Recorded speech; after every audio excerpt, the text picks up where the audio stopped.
If nobody talks about you, then you are nobody. Then you are nobody. So, remember, child. Have you ever heard of somebody being haunted by an entity? Of course I've heard about it. I've heard of people being possessed and things like that. Well, actually, I have, yes, to answer your question. Yep. Yeah, I have as well. Mm-hmm. I've heard of entities stealing people's money. Mm-hmm. Yeah. From them. Mm-hmm. I've heard of entities. I've heard of let's not say an entity's hexing or cursing people. The thing that I'm thinking of is an individual who feels like another individual is constantly doing work against them.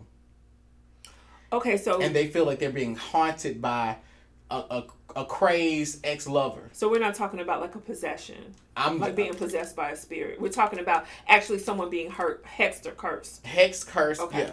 All right. Absolutely. What? Absolutely. I mean, that's a big part of this life. It's hexing and unhexing and, protection against hexes and so on and so forth. Absolutely. I know individuals that have actually been hexed, and then more often than not, we have people that come to us who are self-hexing.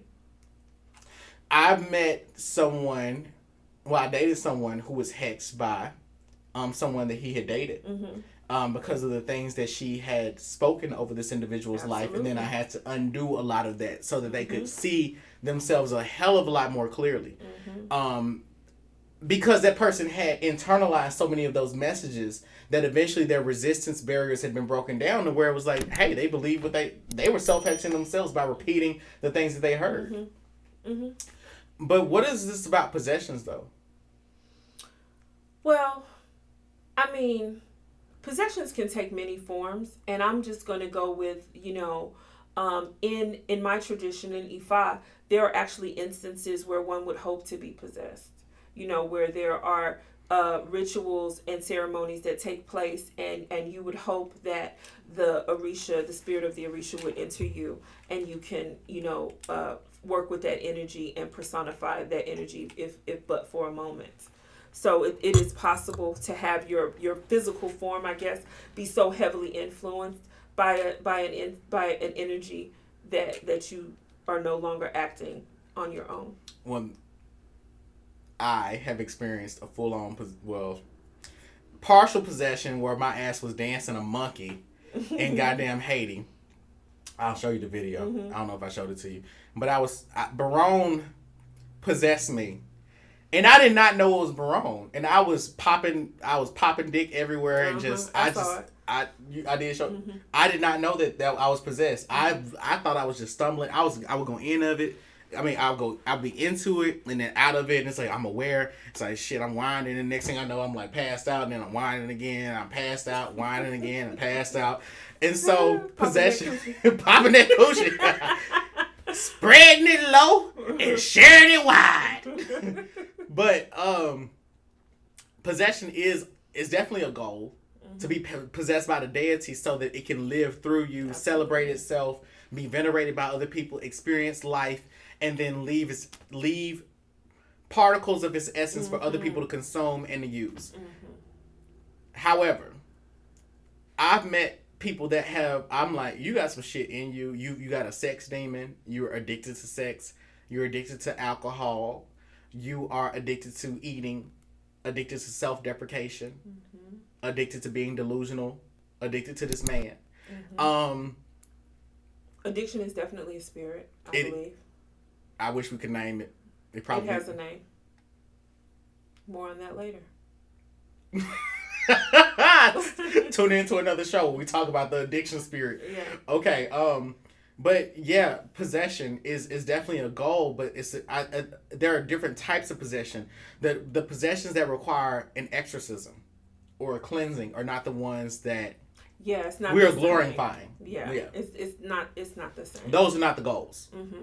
Those are not the goals. And also, you guys, if you are trying to conjure spirits and work with deity and entities that you are not genetically authorized to work with, you're opening yourself up for that kind of thing. I mean, your black ass can conjure Athena if you want to.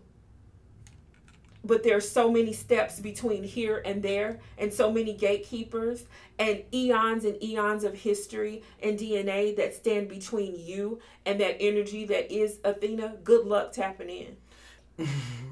It's possession is real. You want to be possessed by deities that are of your bloodline, that you already have authorization to.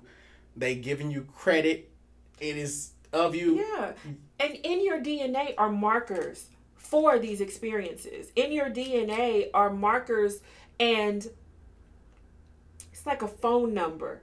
You get what I'm saying? And the Orisa, they have On your speed phone dial. number. They can pick up that phone and you can actually answer. That's really more of what it is than them taking over your body. They're just activating aspects of your body so that you can experience them. And you all know that you all know that I'm telling the truth because you've seen videos of me possessed and I killed that motherfucking goat. Yes, I did. I don't remember doing a goddamn thing. And I was not there. That was not me. That's why I was shaking and passing out and shit, because that voodoo shit is real. Voodoo shit is real, okay? I'm not gonna lie to you. Right. Those types of possessions are desirable for the moment. That's all I'm gonna say.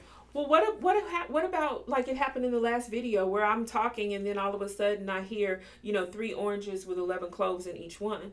How do you explain those moments that we have when we're doing readings or we're doing work for clients, or realistically we're just minding our own fucking business and spirit comes through and for a brief moment we're forced to transmit a message? See, the thing is that when you have a clearly defined destiny that is specifically designed towards divination, you're going to be a channel. And you're going to pick up on messages that are appropriate for the right moment, the right time. And because you are a willing vessel, you're willing to say everything that it is that you hear. A lot of people are open channels, but are they a willing vessel? Yeah.